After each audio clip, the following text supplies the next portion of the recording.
All right, we're back. Sorry, the old feed decided it wanted to cut out on us, and yeah, it was generally awful.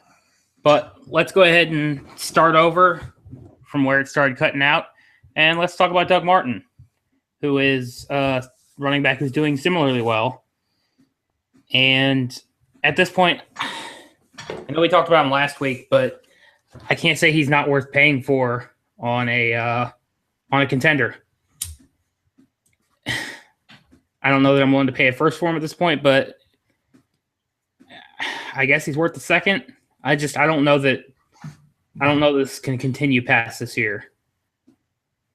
Yeah, I mean, I'd pay a second for him pretty easily. You're not going to get him for a second. I'm not going to pay a first for him. So you're probably going out and acquiring Doug Martin's going to be tough. You're gonna have to pay more than you want to pay for him. I'm not buying it, man. I like Doug Martin. I think he's a fine player, but I'm just not. I'm not buying it continuing. Not only into next year, I'm not buying it continuing this season. I'm just not. For whatever reason, call me crazy, call me speculative, or whatever you want to say. I'm just not feeling it, man. Hey, I mean, it's whatever. I mean, we were both kind of off the Duggernaut hype train for the season. So I can't say that it's not going to take a bit for me to kind of change my mind. But he's looked fairly good. So, I mean, I'll just leave it at that, and we'll talk about one of his teammates. Good old Mike Evans coming out and wrecking house. He's finally healthy, no decoy games, none of that garbage. And he's just coming out and being a wide receiver one, pretty much. I mean, it's what we expected out of him. Yeah, I never wavered on Mike. You know, it's hard to not be reactionary. You're going to be reactionary on guys. You know, when A-Rob goes out and blanks week one, you're going to react to that. Whether you want to or not, you have to react to it. When Diggs comes out lighting it up, you're going to react to that. You know, you're going to want to vault him. Mike Evans, I never wavered. Not one time. Because you don't teach 6'5", 230 with blazing speed. You don't teach wicked, nasty hands at the point of attack. You just, I mean, he's got all the talent in the world, and it's finally starting to come to the surface. He's still going to be up and down this year. Jameis is still a rookie quarterback. That's still not a very good football team. So, no, it's still up and down. But if you own Mike Evans, please, God, don't bail now. Do not bail out. And if you can go get him on the cheap, go for it. You know, I mean, Amari Cooper's been fantastic, but putting him ahead of Mike Evans to me is still a little nutty. I just can't do it. I know that's a totally different tangent. Mike to me is still my number 2 Dino pick. You know.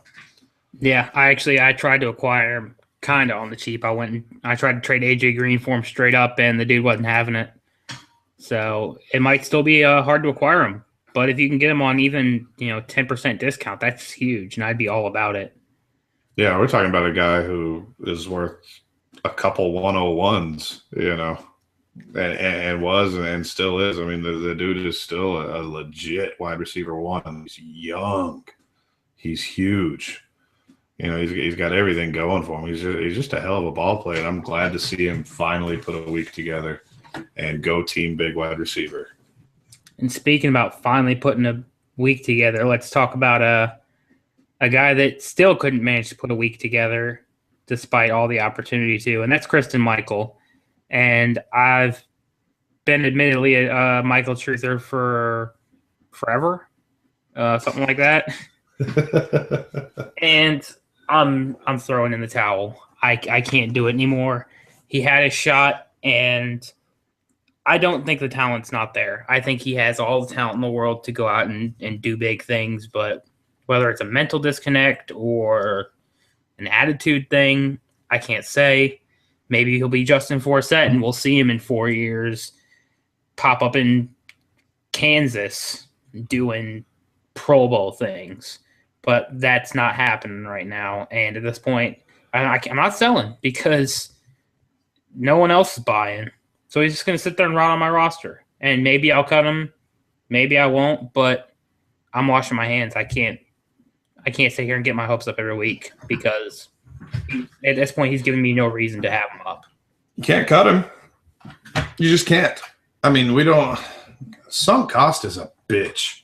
It really is because it affects your roster decisions. I've got rosters with Cody Latimer. I have more rosters with Cody Latimer on it than I don't even want to admit how many. It's a lot.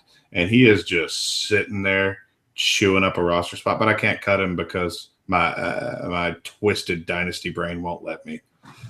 In the couple spots I have C-Mike, it's the same deal. So Joe Randall's hurt, right? They're saying it's going to be a multiple week injury. And Darren McFadden's the man now. And McFadden looked freaking good on Sunday, man. He looked real good. He looked like Arkansas McFadden. Yeah, it's going to take a McFadden injury.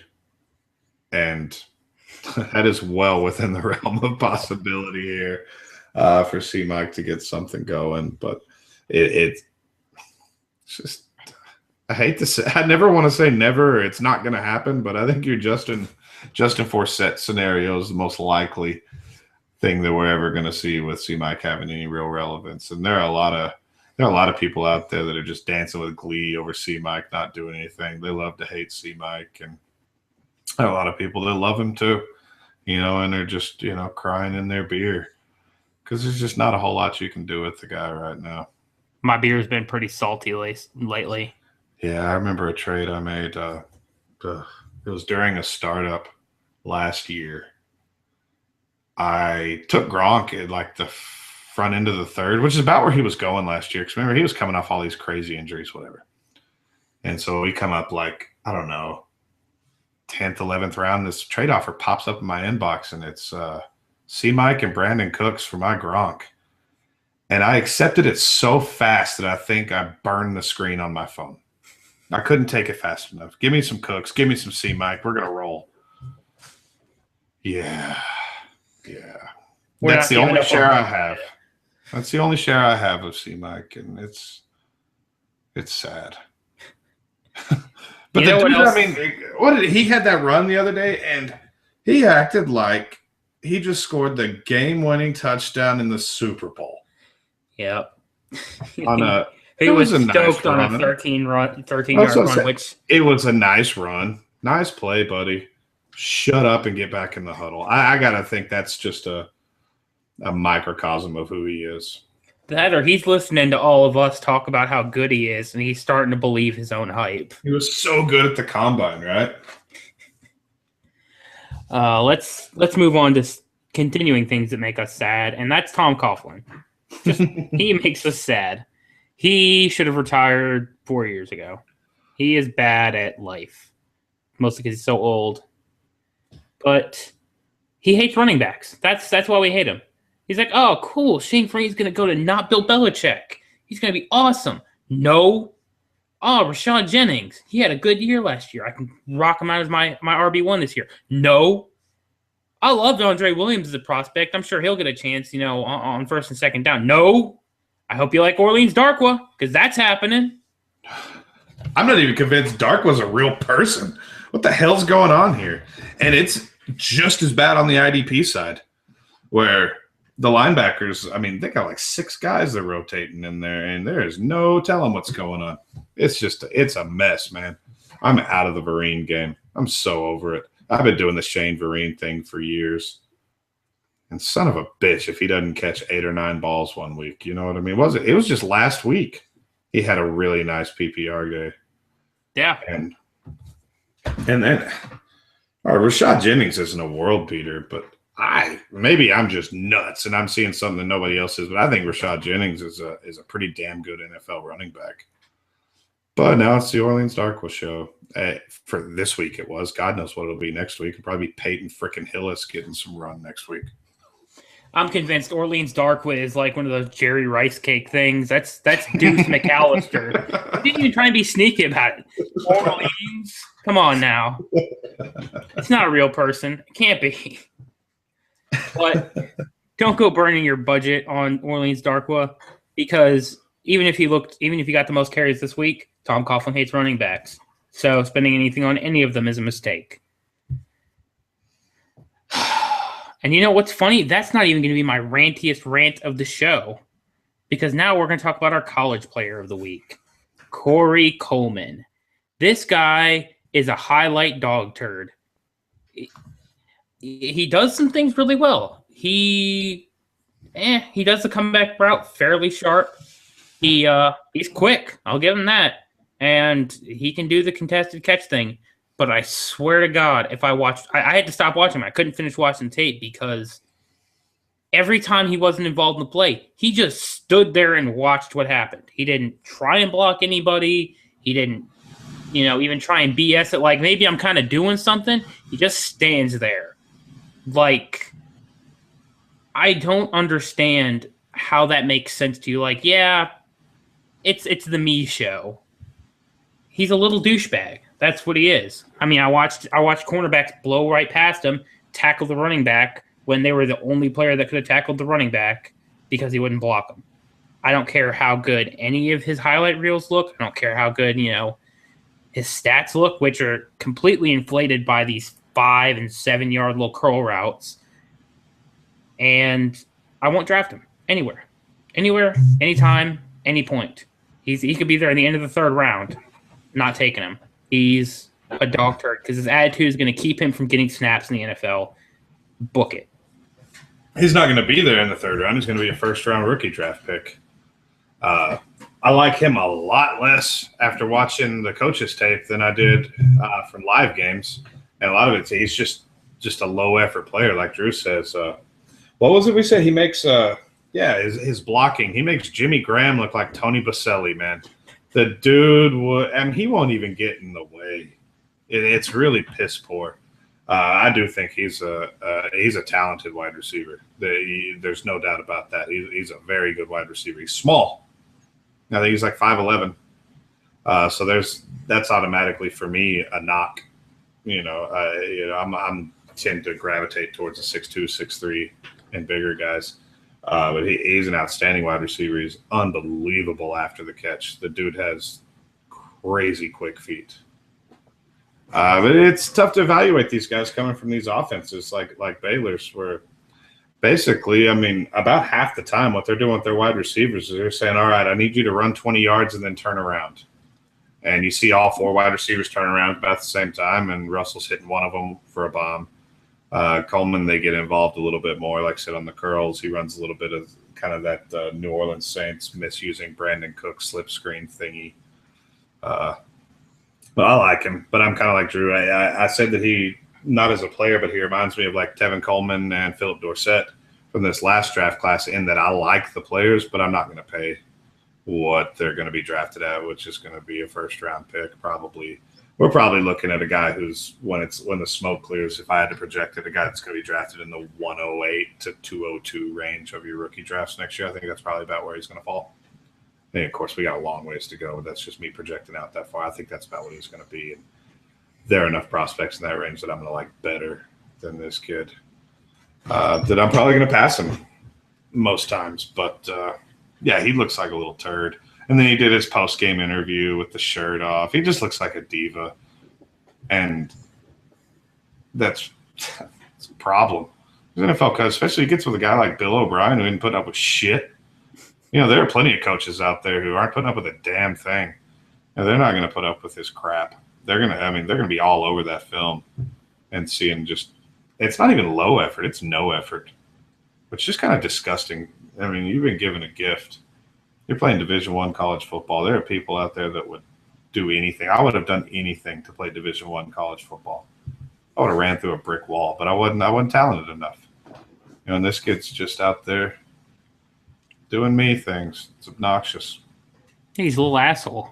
I mean, there's no denying. I mean, he can do all sorts of football things unless those football things involve him having to sacrifice himself for the benefit of someone else. I mean, that's the definition of an asshole. And he's a little diva. If you're Terrell Owens good, you can be a little diva because it doesn't matter. But this kid is not Terrell Owens. This kid isn't. I was trying to think of a person named Owens, and I like to think it was my best friend, Nathan Owens. So he's not him. And he's a little, 5'6", little white dude that lives under trucks. He's not him. He's a little asshole. And that's my rant of the week because I watched his tape and it just made me angry.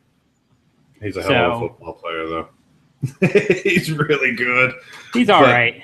There's so many more things go into it than can you run and catch. You know, there really is a lot more to it. Look at a guy like Duke Williams, who is – there got to be a lot of Devy guys right now. Like, son of a bitch. Duke Williams just died. I mean, the dude's probably never even going to take a snap in the NFL, and he's a legit player. You know. So, just absurd. Yeah, I mean, that's really all there is to it, and I think that's about all we've got to say about that. And we didn't get any submitted questions this week, unfortunately. Guys, if you got any submitted question for us, feel free to hit us up any time of the week. You know, we'll hold on to them. But y'all's contribution to the show really makes what we do fun, you know, rather than just sitting here, you know, bullshitting between the two of us like we tend to do. You know, submit questions. If you guys have ideas to improve the show, we'd love to hear them because, frankly, we've run out of ideas. You know, we've tried to come up with different segments and stuff like that. And at the heart of it all, we want to know what you guys want to listen to because that's why we're putting this out there. We want to provide a service for the fantasy community instead of just listening, you know, to each other blow smoke up our own asses. We could talk about Stephon Diggs for hours. Yeah, I mean, that was the only request we got for this week was talk about Stephon Diggs for a half hour. And we didn't do that. We dropped the ball on that one. But we do really appreciate all of you that are listening to the show. And, I mean, really, we wouldn't be doing this if nobody was listening. Yeah, we would. Yeah, we probably would. We're the cool kids, man. Yeah, we hang out on Friday night and talk about Dynasty football. So that's what all the cool kids are doing, right? I don't know. Last time I checked, the cool kids were, you know, doing methamphetamines and stabbing each other. I don't know. I was not in the cool crowd in high school, so I don't know. And now they're rated as prescription painkillers, bro. Dude, I don't care how long I've been out of high school. If I get my hand on some prescription painkillers, I'm going to have a good day. The only drugs I can do, man. Well, this part's getting edited out, too. Oh, jeez, we're the worst. We're terrible people. But that's okay.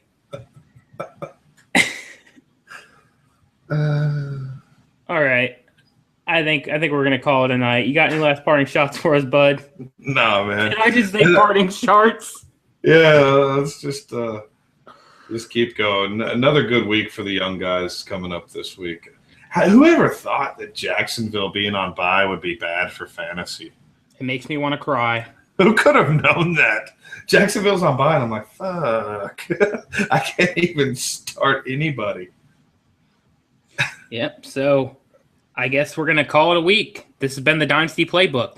You can find us on Stitcher, iTunes, and at ffcouchcoach.com. We appreciate you guys listening. I've been your host, Drew. You can find me on Twitter at Drew Dodson NFL. You can find my excellent co-host, Tyler, on Twitter at HBombIDP. Thanks for joining us. We'll see you again next week.